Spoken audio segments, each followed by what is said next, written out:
My stepdaughter ignored me at her wedding and replaced me with her biological father.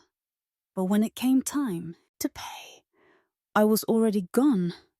I've been married to my wife Sarah for over 8 years. When we met, she was a single mother to a 5-year-old girl, Emma. Emma was a bright-eyed, curious little girl with a laugh that could light up a room. The first time I saw her, she was chasing a paper airplane in the park, holding Sarah's hand tightly as they walked toward me. Something in that moment told me they were my future. From the start, Sarah was upfront about her past. Emma's biological father, Mark, had always been unreliable, full of empty promises and fleeting appearances. Her call on birthdays, drop off cheap gifts, and then disappear again.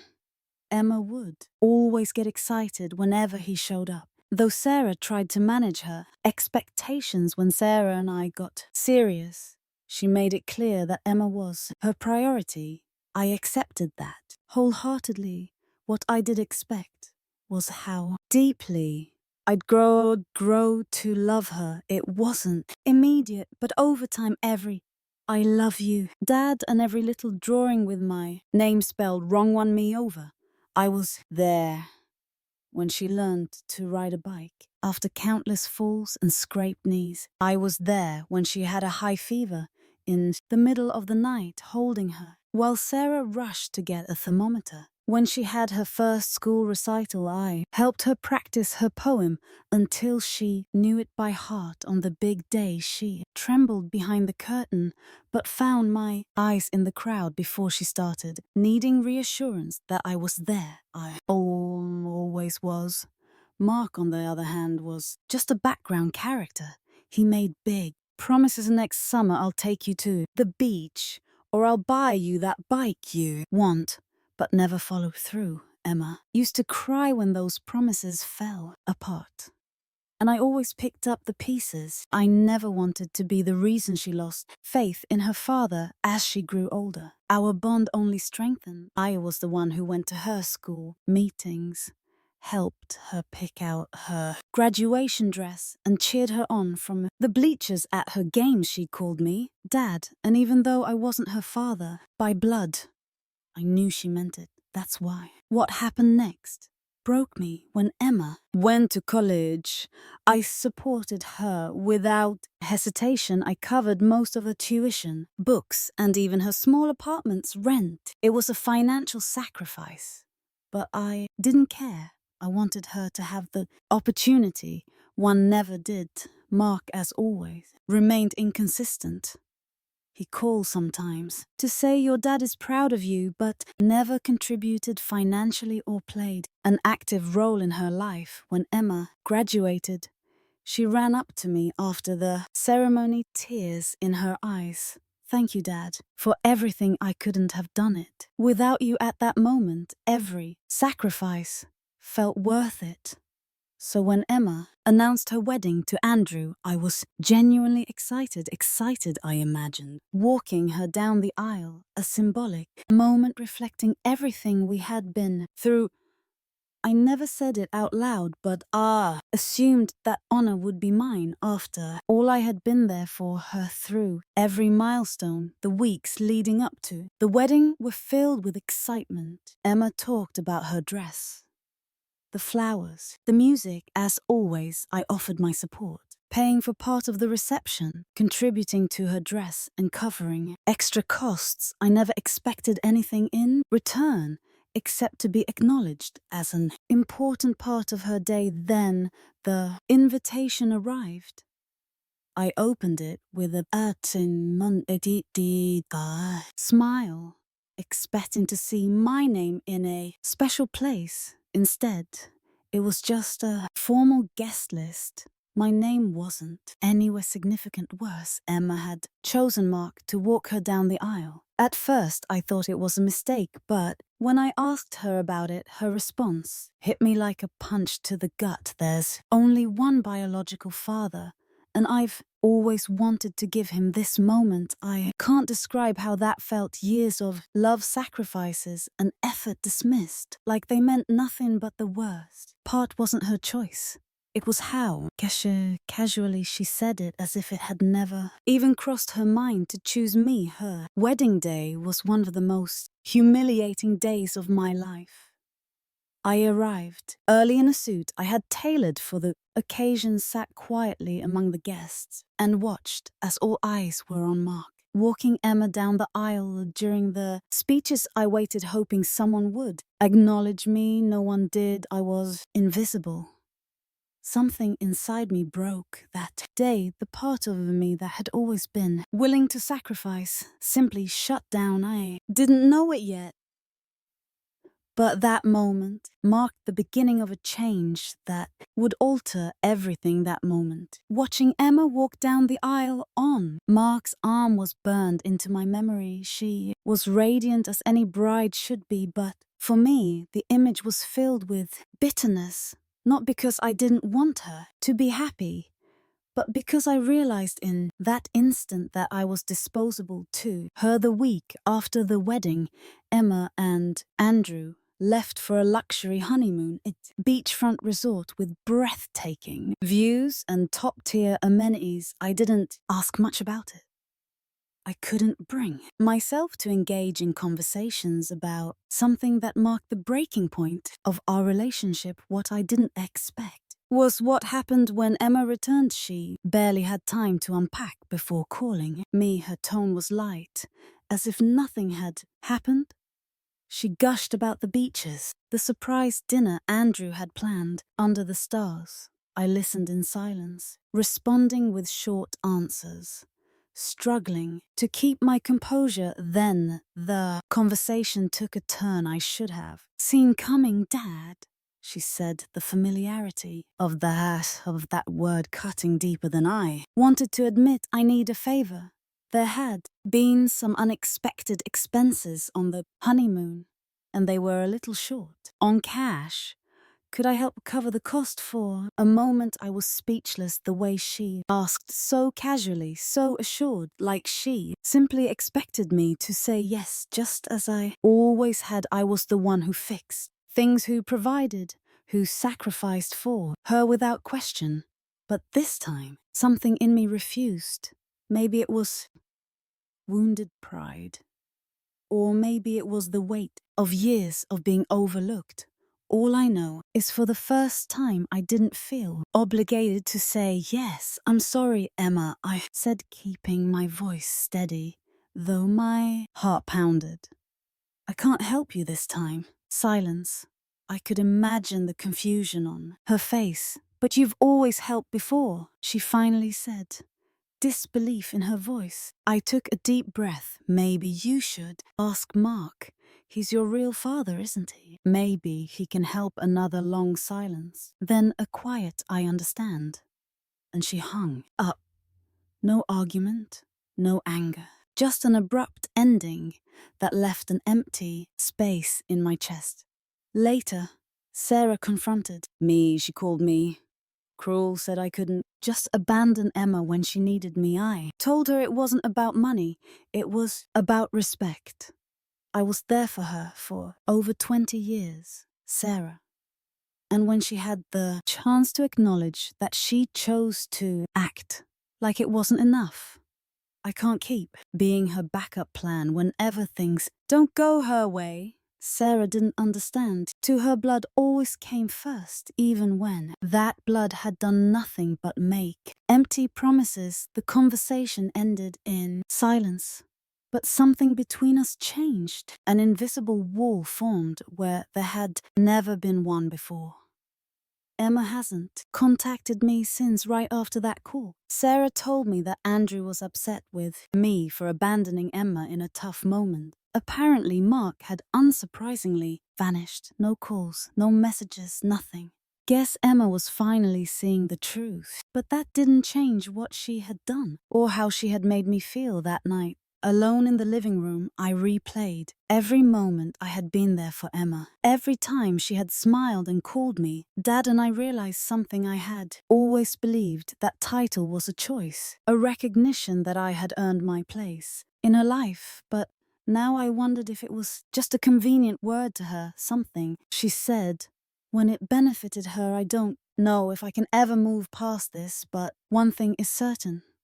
This time I won't be the one to keep giving because, honestly, I don't think I have anything left to give. Update.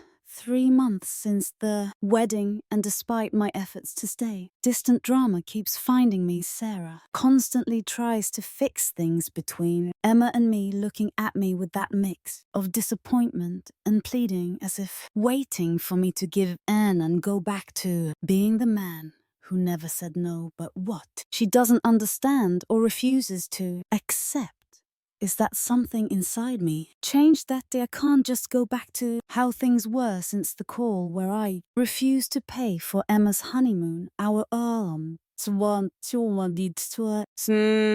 relationship has completely faded. She hasn't reached out.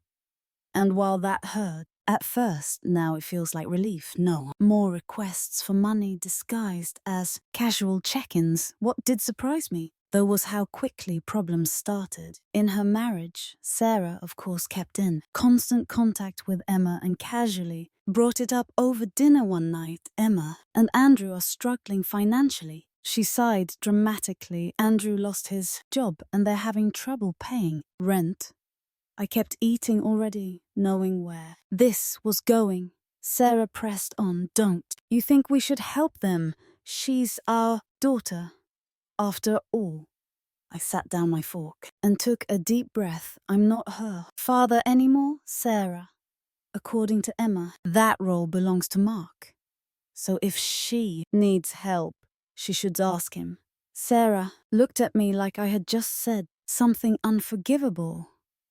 How can you be so cold? She's always counted on you. You can't turn your back on her. Now I let out a bitter laugh. Cold is what she did to me at her wedding, because honestly, that's exactly how it felt. Cold and invisible, like I never spent 2 decades being the one who was there for her. If Mark is her father for the big moments, then he can be her father in the difficult ones too. That ended the conversation. Sarah stormed off, taking her plate to the sink. That night we slept in silence, back turned to each other. It hurt that this was affecting our relationship, but I couldn't keep being the man who gave and gave, getting nothing in return. Despite everything, Emma didn't take long to reach out, though not directly. A week later, I got a message from Andrew, short but heavy with desperation. Hey, it's Andrew, Emma's husband. I need to talk to you about something important. Do you have time? I didn't reply right away. I let the message sit there, a reminder of how much things had changed. I read it over and over, knowing exactly what he wanted. Money, it was always money. Eventually, I decided to hear him out. I had nothing to lose. We met at a local cafe. Andrew was already there, nervously tapping his foot. Staring at an untouched coffee, I sat down without a word, waiting for him to speak first. Thanks for coming, he said. Finally, though his tone lacked sincerity, it felt more like an obligation. I know things have been tense between you and Emma, but we're going through a tough time and thought maybe you could help. There it was, the inevitable request. I kept my face neutral. What do you need? I asked, even though I already knew Andrew. Sighed, staring at his coffee as if searching for the right words. Emma and I have been struggling financially since the honeymoon. I lost my job recently and now we're behind on rent. If we don't pay, in 2 weeks we'll be evicted. I nodded, slowly letting his words sink in before asking the one question he clearly hadn't expected. Have you asked Mark? Andrew looked up, confused. Mark? No, we haven't talked to him, Emma thought. Well, that you might help. You've always been there. For her, I smiled. But it wasn't a kind one, it was bitter ironic. Exactly, I said, leaning forward. And yet when she had to choose, she picked Mark. So no, Andrew, I won't be helping this time. Maybe it's time for Mark to finally step up for once. Andrew tried to argue, saying it wouldn't be fair if they got evicted, that this wasn't just about Emma, but about him too. I held up a hand to stop him. "This conversation is over," I said firmly. "I wish you both the best, but I can't keep solving your problems." Stood up, leaving him alone with his coffee and his frustration. When I got home, Sarah was waiting for me as if she already knew what had happened. I didn't give her details. She didn't need them. She could tell I had refused to help. Since then, Emma and Andrew have stopped trying. Sarah is still upset though. She stopped pushing me to give in, but something tells me this isn't over. When a castle crumbles, there's always more debris to come. Update. 6 months have passed since the wedding, and to be honest, these months have been strangely liberating. I've stood firm in my decision not to involve myself in Emma and Andrew problems, though it meant dealing with Sarah's constant resentment. She doesn't say it outright, but I see it in her eyes. She still hasn't forgiven me for what she sees as a betrayal. No matter how many times I explain that this isn't about money but respect, she either doesn't understand or refuses to. But the distance between Emma and me has brought an unexpected relief. For the first time in years, I'm free from the weight of always being the one to hold everything together. I've started focusing on myself again, picked up old hobbies like woodworking, spent more time with friends, things I had neglected for far too long. At first, I felt guilty for taking this space for myself, but now I see it as necessary. Still, the drama hasn't stopped. A few weeks ago, Sarah told me that Emma and Andrew were finally evicted. They couldn't gather enough money to catch up on rent, and their landlord ran out of patience now. They're staying with Andrew's mother in a cramped apartment, barely enough space for 2 people, let alone a married couple. Sarah was furious when she told me this wouldn't have happened if you had helped them, she said, her tone full of the now familiar blame. I didn't bother responding. It didn't matter what I said. Sarah would always see me as the villain for any hardship Emma faced.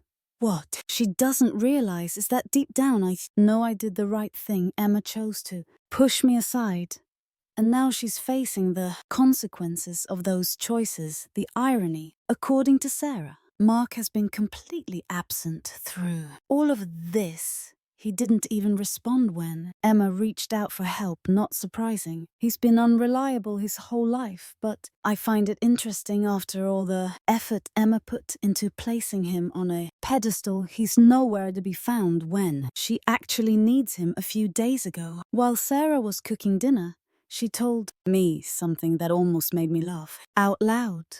Emma says Mark promised to help her find a new place to live, but he still hasn't followed through. He says he's waiting for his finances to stabilize.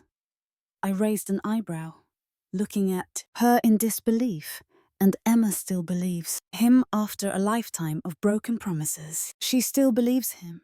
I asked, not with anger, but genuine curiosity. Sarah sighed, looking at me with sadness. Her father, she said simply, as if that explained everything. That conversation lingered in my mind for years. I had tried to fill the void Mark left in Emma's life, but now I wondered, had it all been in vain?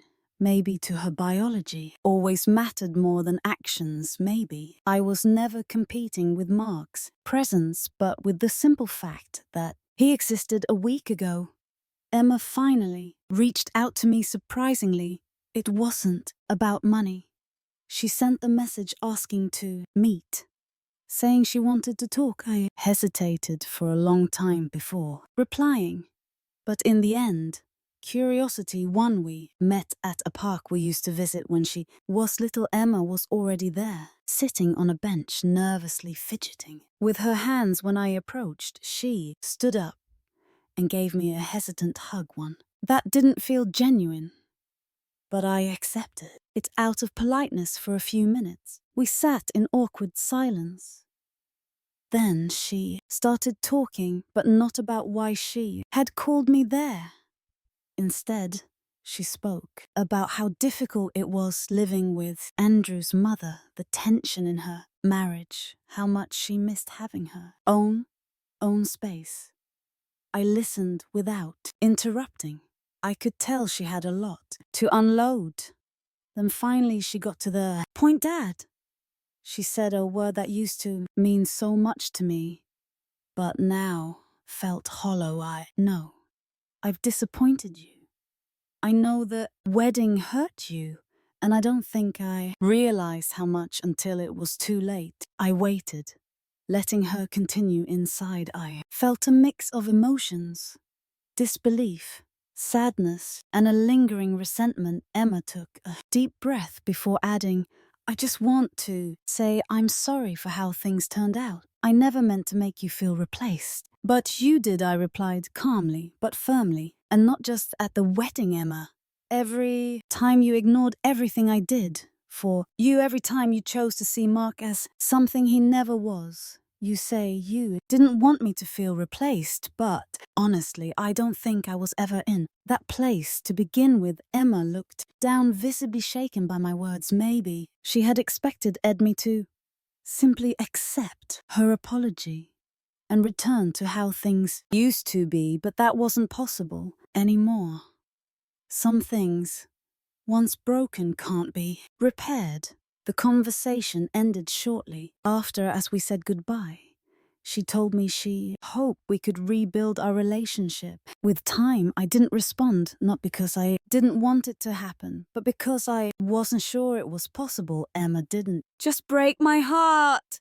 She shattered something deeper, my trust in her update. I did something neither Sarah nor Emma will ever forgive me for.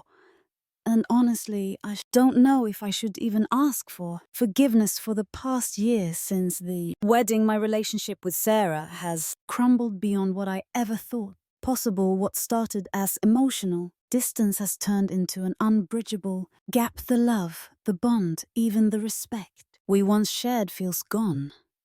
We still share a house, but not a life. Since the wedding, there's been no intimacy. At first, I thought it was temporary, a result of stress. But as months passed, I realized Sarah wasn't just upset, she was resentful. She blamed me for Emma's suffering, and that resentment seeped into every part of our marriage. The nights we once spent talking or watching movies are now filled with silence. Every time I try to reach out, she pulls away, building a wall between us, and in the middle of that emptiness, someone else entered my life. Sophie, Sarah's best friend. She had always been around, found the fun. On to Emma bringing extravagant gifts and telling funny stories. But after the wedding, something changed. She started calling more, checking in on me. The first I thought she was trying to help fix things between Sarah and me, but over time I realized it was more than that. Sophie was the only person who truly listened. She told me what no one else had, that I was right, that my feelings were valid, that I had been treated unfairly, that Sarah was being unfair to me. Our conversations became something I looked forward to. She didn't see me as the villain in this story. I won't say this was planned because it wasn't. It just happened like a river finding a new path. One night, after another long talk, we sat in silence, just looking at each other. We had talked about everything, how I felt invisible in my own home, how Sarah had grown cold, how my life felt like it was falling apart, then out of nowhere, Sophie took my hand and said something that left me speechless. You deserve to be happy, and they aren't letting you. Don't know what made me lean in. Her voice, the way she looked at me, but the next thing I knew, I was kissing her, and she didn't pull away that night. I didn't go home. I spent the hours with Sophie, Talking, laughing, letting months of repressed emotions finally surface for the first time in a long time. I felt seen. I felt wanted, more importantly, felt understood.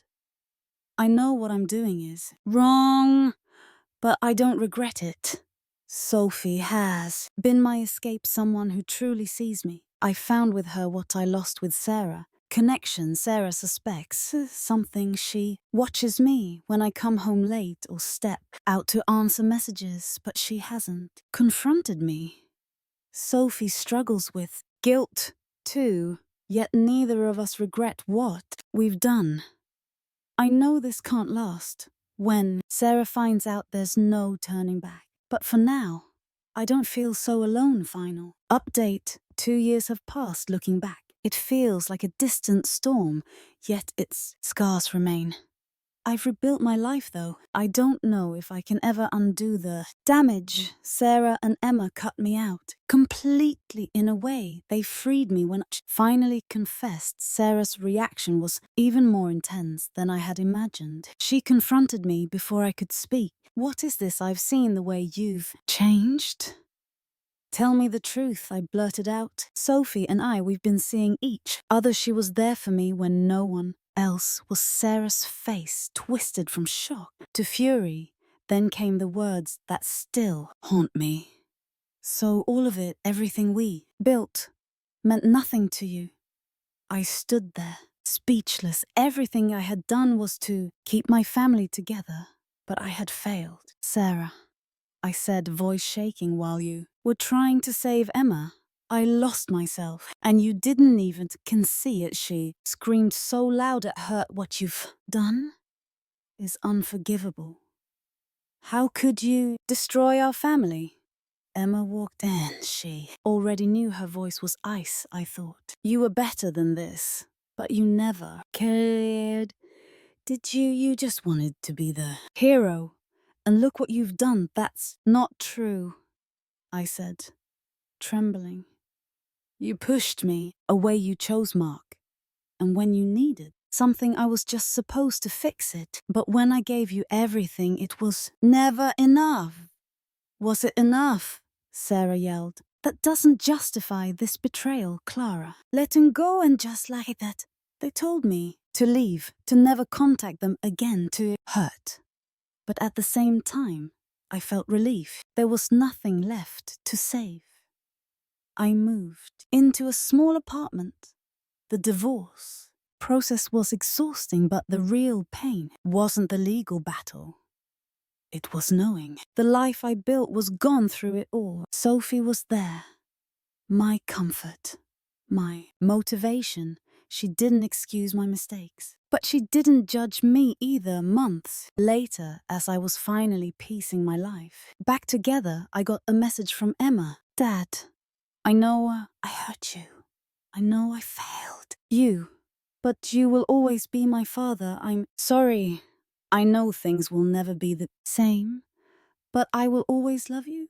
I didn't reply. Right away, the wounds were still too deep.